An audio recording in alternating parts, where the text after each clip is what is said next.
La paix sur toi, mon Rajout. J'espère que cette vidéo te trouvera en forme, en pleine santé. Donc aujourd'hui, je te fais une vidéo sur les 3 clés pour pouvoir minimiser la perte de masse musculaire durant le mois de Ramadan.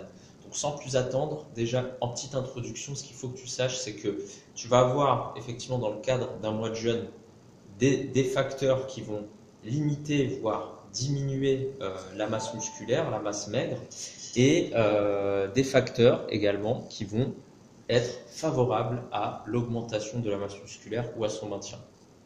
Donc ce qui va se passer, c'est que forcément, le fait que tu ne manges pas, surtout le fait que tu manges moins de protéines, parce que tu ne vas pas forcément pouvoir avoir tes macros en termes de protéines, c'est-à-dire le nombre de protéines suffisant pour un maintien de la masse musculaire, voire son augmentation. Donc ça va être compliqué le soir d'avoir ce grammage. Euh, et puis d'un autre côté, le fait que tu vas mettre le haut là sur l'entraînement, que tu vas t'entraîner un peu moins, forcément tu vas derrière limiter les stimulus, les stimuli qui vont pouvoir favoriser le maintien de la masse musculaire, voire son augmentation. Corrélativement à tout ça, tu as aussi deux phénomènes qui vont entrer en compte dans le cadre d'un jeûne, justement. C'est le fait que le jeûne va pouvoir booster deux hormones qui sont clés dans les processus de prise de masse musculaire ou de maintien de masse musculaire.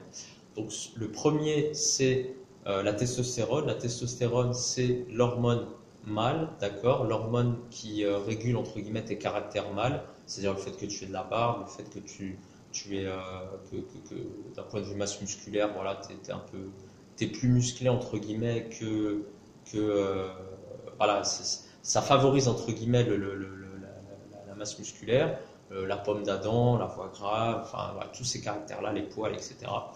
Ce qu'il faut que tu saches, c'est que la testostérone, elle est produite entre guillemets, environ, je crois, entre 80 et 90%, enfin le volume total de testostérone, d'hormones mâles produites dans ton corps est produit entre guillemets entre 80 et 90% par les testicules et à peu près autour de 10% par les glandes surrénales. Donc ce qu'il faut que tu saches, c'est que dès que tu t'arrêtes de manger, 3 heures après l'ingestion d'aliments, tu vas avoir une production, une sécrétion de testostérone. Donc les lajoules qui font des 5-6 repas par jour, faut essayer de revoir la méthode parce que c'est peut-être que bon voilà, on a pas mal de briques pour construire, mais c'est vraiment pas favorable à la production de testostérone. Le deuxième point, donc ça le premier point, donc jeûner égale boost de la sécrétion de testostérone et aussi boost de ce qu'on appelle l'hormone de croissance. L'hormone de croissance, qu'est-ce que c'est? C'est pas une hormone qui va te faire grandir quand tu es adolescent. Elle y contribue, mais on continue à construire du tissu, etc. Donc c'est l'hormone qui va permettre, elle est extrêmement positive parce qu'elle va permettre un ralentissement, enfin elle va limiter un vieillissement, on va dire prématuré ou accéléré, si on veut, qui est lié à certains facteurs. Et elle va favoriser aussi la construction de masse musculaire ou de tissus sains au niveau du corps.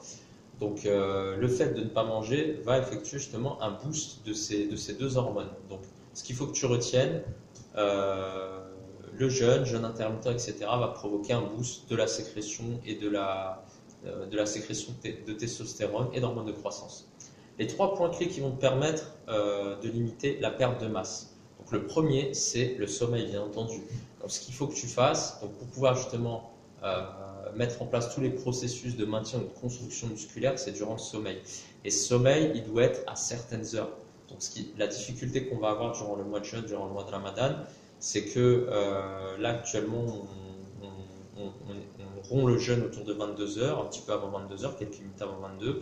Et après, derrière, on peut manger jusqu'à 3h30. Donc, ce qui se passe, c'est que tout de suite après avoir mangé, c'est compliqué de s'endormir. Alors que c'est ces heures-là, justement, qui sont extrêmement bénéfiques pour le maintien ou la construction de masse musculaire.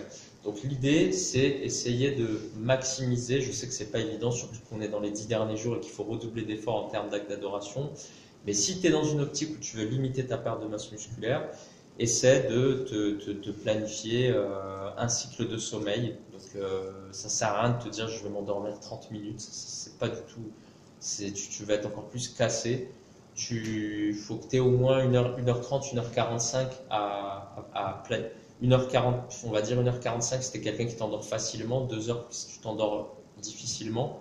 Il faut que tu les aies pour pouvoir justement te lever juste après avoir fait ton cycle de sommeil entier et pas te lever en plein milieu et être complètement décalqué au moment du repas du matin, au moment du repas qu'on appelle le suhoor, le repas du matin. Donc, première chose, donc dormir. Donc dormir limite justement la perte de masse musculaire. Le deuxième point qui est important, c'est consomme des protéines de bonne qualité dans le cadre de la rupture du jeûne. Ça, c'est très, très, très, très important.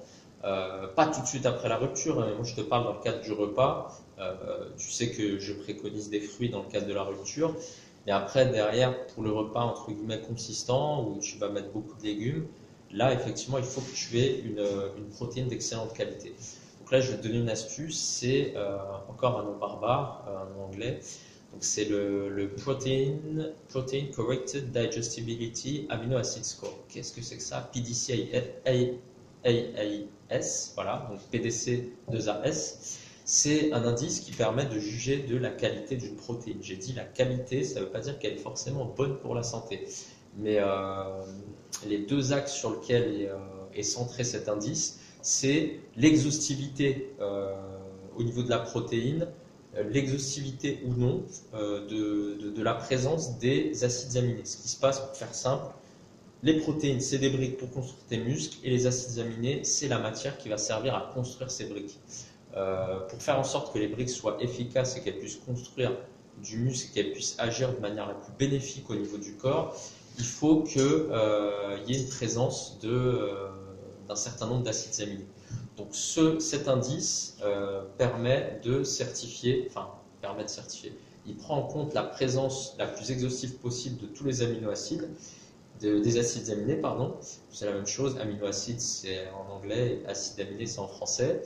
Et la deuxième chose, c'est la digestibilité de cette protéine. Donc là, c'est intéressant parce que ça permet de voir est-ce que ta brique est complète et est-ce qu'elle va être digeste ou pas.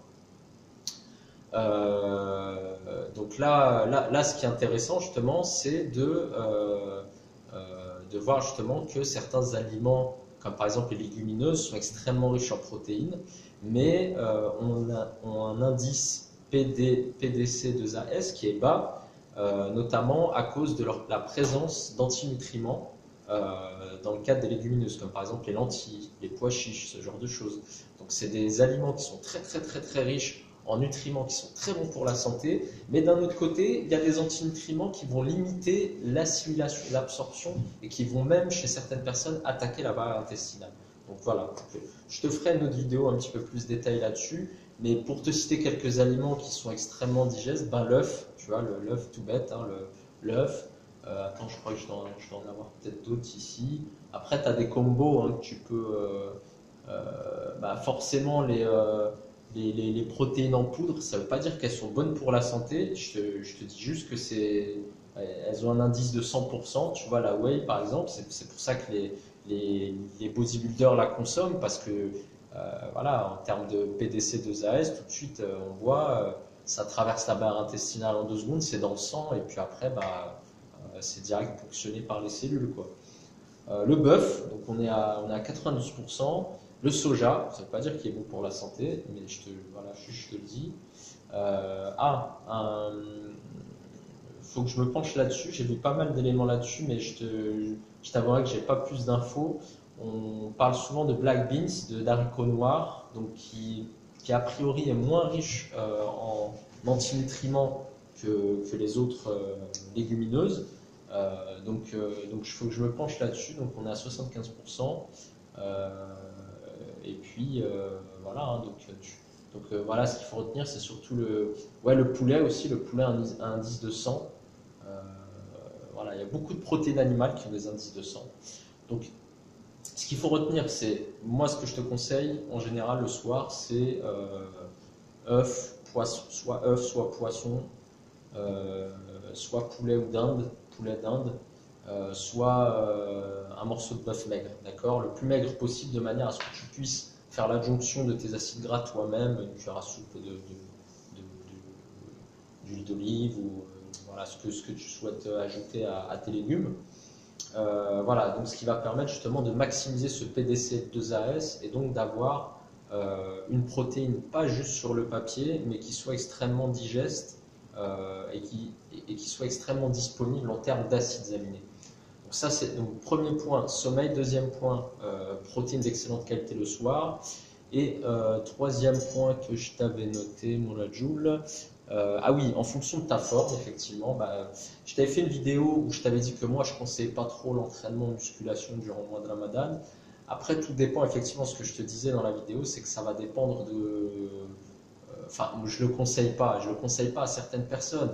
Mais là encore, ce que je te disais, si tu me suis depuis le départ, tout va dépendre de ta capacité adaptative. Est-ce que tu es, déjà usé, fatigué, etc., mais que tu veux quand même t'entraîner, ou est-ce que tu as un bon niveau, tu récupères rapidement, etc. Donc tout va dépendre de ces différents facteurs. Et ça, c'est vraiment à toi d'arbitrer et de trouver justement un juste milieu pour pouvoir juste avoir un minimum de stimulus, de stimulus ou de stimulus, je ne sais plus si on dit l'un ou l'autre, pour pouvoir justement légèrement, enfin, qu'il y ait justement un petit travail au niveau musculaire pour pouvoir justement limiter, j'ai bien dit limiter cette perte de masse musculaire.